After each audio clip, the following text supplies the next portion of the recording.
নমস্কার বন্ধুরা, আমি সঞ্জয় চৌধুরী বুবাই আর আমার চ্যানেলে তোমাদের সবাইকে স্বাগত। আজকে একটা আনন্দবাজারের হেডলাইন থেকে আমাদের ভিডিও শুরু করব। আস্তে আস্তে কি নিয়ে এই ভিডিওর মধ্যে আমরা কি নিয়ে এগোতে চলেছি, কি নিয়ে আলোচনা করতে চলেছি, এটা আপনারা আস্তে আস্তে বুঝতে পারবেন। চলুন সবচেয়ে প্রথমে আমরা আনন্দবাজারের সেই হেডলাইনটা দেখে নিই, তারপরে আপনারা সব ক্লিয়ার হয়ে যাবে। দেখুন এখানটাতে কি লেখা আছে। লেখা আছে হচ্ছে ভিল প্রদেশ ডিমান্ড, হিন্দু নেই, সিঁদুর মঙ্গলসূত্র পরব না, পৃথক রাজ্যের দাবিতে রাজস্থানে মেঘা র্যালি আদিবাসীদের। সেপারেট আদিবাসী স্টেট ডিমান্ড, যে পৃথক ভিল প্রদেশের দাবিতে সরব হয়েছেন রাজস্থানের জনজাতি মানুষ, তাতে রাজস্থানের পাশাপাশি মহারাষ্ট্র, গুজরাট এবং মধ্যপ্রদেশ থেকে কিছু অংশ ছাঁটার দাবি উঠেছে। তাহলে হেডলাইন শুনে তোমাদের একটা ক্লিয়ার হয়ে গেল ভিশন যে ভারত তাহলে কি আর একটা পৃথক রাজ্য পেতে চলেছে? ভারত কি তার 29তম রাজ্য গঠন করতে চলেছে?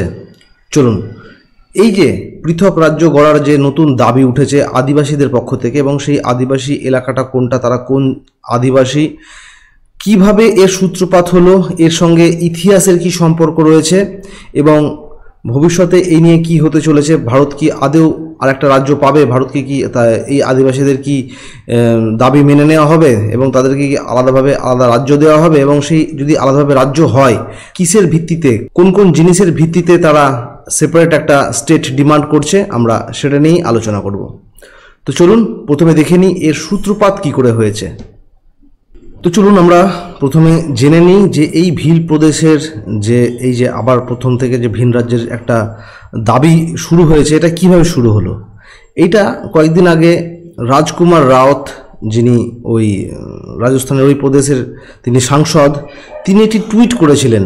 সেই টুইটে তিনি বলেছেন যে 1913 সালের এই যে ভিল প্রদেশের যে একটা জনসভা হয়েছিল, একটা আন্দোলন হয়েছিল, সেই আন্দোলনটা শুধুমাত্র ভক্তি আন্দোলনের জন্য ছিল না, সেটা ছিল ভিল প্রদেশ রাজ্যের দাবিতে ছিল। এরপর থেকেই এই ভিল প্রদেশ নিয়ে সেই দেশের মানুষ সরব হতে শুরু করে, এবং কয়েকদিন ধরে ভিল প্রদেশ নিয়ে একটা আন্দোলন তীব্র থেকে তীব্রতর হচ্ছে, এবং বেশ কিছু মানুষ সেই এলাকাতে জমা হচ্ছে। চলুন আসুন আমরা জেনে নিই যে এই ভিল প্রদেশ যেটাকে বলা হচ্ছে, এখানকার মানুষদের ইতিহাসের সঙ্গে এদের সংযোগ কী রয়েছে, ইতিহাসে এদের অবদান কী রয়েছে। চলুন আমরা এই ব্যাপারটা জেনে নিই। রাজস্থানের একটি প্রদেশ রয়েছে মানগড়, আর সেখানে একটি স্মৃতিস্তম্ভ রয়েছে, সেটার নাম হচ্ছে মানগড়। আমরা স্ক্রিনের মধ্যে যেটা দেখতে পাচ্ছি সেটা হচ্ছে মানগড় স্মৃতিস্তম্ভ। এই স্মৃতিস্তম্ভের সাথে ইতিহাসের একটা যোগাযোগ রয়েছে। কি হয়েছিল, এই যে এই মানগড় যে এলাকাটা রয়েছে, মানগড় মাসাকারের নামে ইতিহাসের সঙ্গে সংযোগ রয়েছে। এইখানে একবার একটা ইংরেজদের আমলে 1913 সালে একটা হত্যালীলা হয়েছিল, যেটা জালিয়ানওয়ালাবাগ হত্যালীলার থেকেও আগে হয়েছিল, এবং ওটার থেকে অনেক ভয়ঙ্কর রূপে এখানে করা হয়েছিল। ভয়ঙ্কর কেন? কারণ জালিয়ানওয়ালাবাগে যে হত্যাকাণ্ড হয়েছিল, সেখানে যে পরিমাণ মানুষ মারা গিয়েছিল তার থেকে অনেক গুণ বেশি আদিবাসী এই মানগড় যে হত্যাকাণ্ড হয়েছিল সেই হত্যাকাণ্ডে বেশি মানুষ মারা গেছিলো। প্রায় 1500 আদিবাসীর উপরে ইংরেজরা গুলি চালায় এবং 1500 আদিবাসীর হত্যা করা হয় এখানটাতে। সেই জন্যই এটা জালিয়ানওয়ালাবাগের হত্যাকাণ্ডের থেকে অনেক বেশি ভীষণ। আচ্ছা, ঘটনা ঘটেছিল 1913 সালে। তারপর থেকেই এই মানগড়ের যে স্মৃতিস্তম্ভটা তোমরা দেখছো, এইটাকে স্থাপন করা হয়, এবং সেই সব 1500 মানুষের স্মৃতির উদ্দেশ্যে। আচ্ছা, এটা কিন্তু ইতিহাসের খাতাতে সেইভাবে কোনো রকম জায়গা পায়নি। জালিয়ানওয়ালাবাগ হত্যাকাণ্ড যেভাবে জায়গা পেয়েছিল, যেহেতু আদিবাসী সম্প্রদায় থেকে এরা বিলং করতো, সেই জন্য পায়নি কিনা আমার অতটা জানা নেই। কিন্তু ইতিহাসে যে পরিমাণ সম্মান এদের পাওয়া উচিত ছিল, যে পরিমাণ একটা হাইলাইট হওয়া দরকার ছিল এই ঘটনাটা, সেটা কিন্তু মোটেও হয়নি।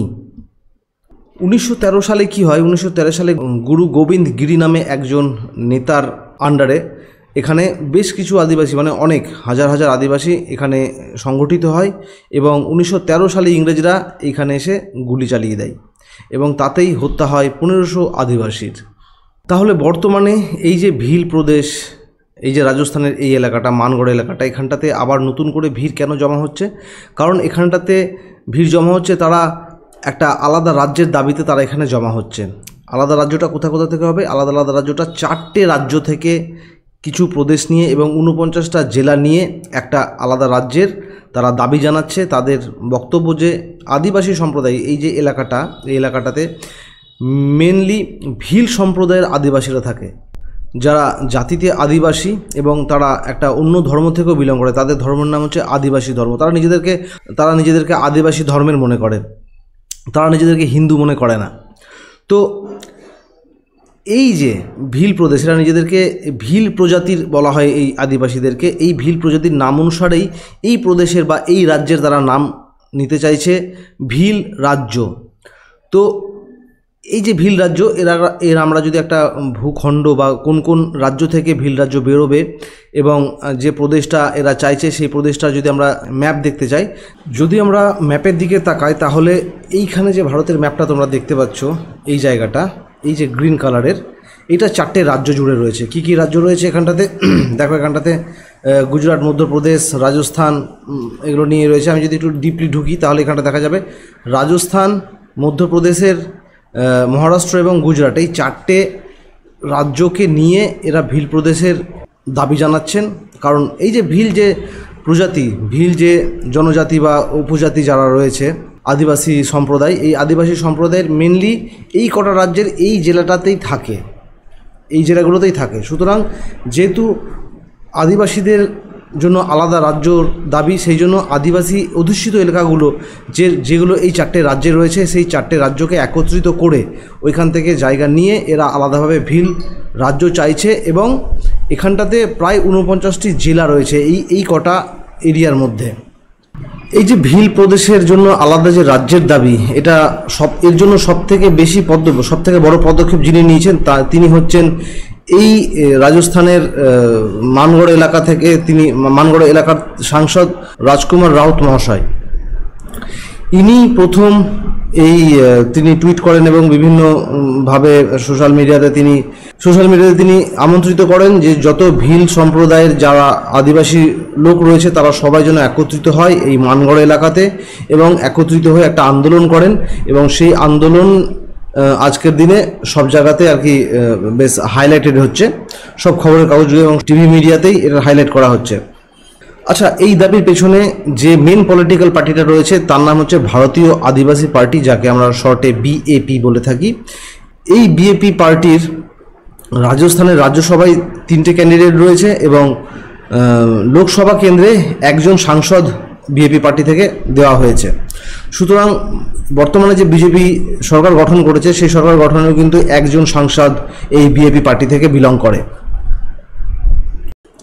আচ্ছা, এবার যে প্রসঙ্গে আমরা আসবো সেটা হচ্ছে যে এই যে ভিল রাজ্য, আদিবাসীদের যে একটা রাজ্য আলাদাভাবে তৈরি হবে, তাদের দাবিটা কি, কোন দাবিতে তারা এই আলাদাভাবে রাজ্য চাইছে। তো আসুন আমরা একে একে পড়ে নিই তাদের দাবিগুলো কি কি। এই যে দাবিগুলোর মধ্যে যে প্রধান দাবিটি রয়েছে সেটি হচ্ছে 4টে রাজ্য, গুজরাট, রাজস্থান, মধ্যপ্রদেশ এবং মহারাষ্ট্র, এই 4টি রাজ্য থেকে এদের আলাদা রাজ্য বের করে দিতে হবে এবং এর মধ্যে প্রায় 49টি জেলা থাকবে। ভারতীয় সংবিধানের 5ম অনুসূচি অনুযায়ী ভারতের যে 4 রাজ্য রয়েছে তার মধ্যে আসাম, মেঘালয়, ত্রিপুরা এবং মিজোরাম, এই 4টি রাজ্যের মতনই ভিল রাজ্যকেও এই রাজ্যের ট্রাইবালদের বিকাশের স্বীকৃতি দিতে হবে। 3 নম্বর পয়েন্ট, জনসংখ্যার অনুপাতে আদিবাসীদের একটা সংরক্ষণ দিতে হবে। বেনেশ্বর বলে একটা জায়গা রয়েছে যেটা খুবই পূজনীয় স্থান এই আদিবাসীদের জন্য, সেইখানে 80% জমি আদিবাসীদের নামে করতে হবে, মানে আদিবাসীদের সংরক্ষণে সেটা থাকতে হবে। আর 4 নম্বর পয়েন্ট হচ্ছে জনপুরা ভুকিয়া নামে আরেকটি জায়গা রয়েছে যেখানে সম্প্রতি সোনার খনি পাওয়া গেছে, সেই জায়গাটাকে নিরস্ত্র করতে হবে। আর পরের পয়েন্ট হচ্ছে জনগণনা অনুযায়ী আদিবাসী ধর্মকে আলাদা ধর্মের স্বীকৃতি দিতে হবে। দেখুন, এই পয়েন্টটা খুব ইন্টারেস্টিং পয়েন্ট। বাকিগুলো যেগুলো রয়েছে সেগুলো তো সাধারণ মানুষের যেগুলো দরকার, আদিবাসীদের যে উন্নতির জন্য যেগুলো দরকার সেগুলো, কিন্তু ধর্মের ভিত্তিতে আলাদা করে ধর্মকে রিকগনাইজড করতে হবে ভারতীয় সংবিধানে, এইটা একটা অন্যরকম একটা দাবি আর কি। এখানকার যে জনজাতিরা রয়েছে, আদিবাসীরা রয়েছে, তারা নিজেদেরকে আদিবাসী ধর্মের মনে করে। এরা মনে করে যে এরা হিন্দু না, এরা মুসলিম না, এরা খ্রিশ্চানও না, এরা অন্য একটা ধর্ম থেকে বিলং করে যেটার নাম হচ্ছে আদিবাসী ধর্ম। এই ধর্ম বিলং করতে গিয়ে এদের যে দাবি রয়েছে, এরা না সিঁদুর পরবে, না মঙ্গলসূত্র পরবে, না হিন্দু ধর্মের যে রীতি রিবাজ রয়েছে সেইগুলো এরা না মানবে। তো এই ধর্মের ভিত্তিতে এরা যে আলাদা একটা রাজ্য দাবি চাইছে এটা কতটা ঠিক? ভারতে কি আরও একটা ধর্ম, ভারত যদিও ধর্মনিরপেক্ষ দেশ, কিন্তু এই ভারতের ধর্মনিরপেক্ষতাকে এইটাকে প্লাস পয়েন্ট নিয়ে এটার অধিকার নিয়ে ভারতে কি আর একটা ধর্মকে স্বীকৃতি দেওয়া উচিত? এই নিয়ে বন্ধুরা তোমাদের যা মতামত তোমরা আমাকে কমেন্ট বক্সে লিখবে, যে ভারতকে এই ধর্মের ভিত্তিতে কোনো আলাদা রাজ্য দেওয়া ঠিক কিনা। কারণ ধর্মের ভিত্তিতে যদি আলাদা রাজ্য দিতেই হয় তাহলে আগামী দিনে ভারতে তো ধর্মের অভাব নেই, কোনো একটা উপজাতি বা কোনো একটা মুসলিম মেজরিটি বা খ্রিস্টান মেজরিটি যে জায়গাগুলো রয়েছে সেখান থেকেও মানুষ ডিমান্ড করবে যে আমাকে ধর্মের ভিত্তিতে আমাকে আলাদা রাজ্য দিন।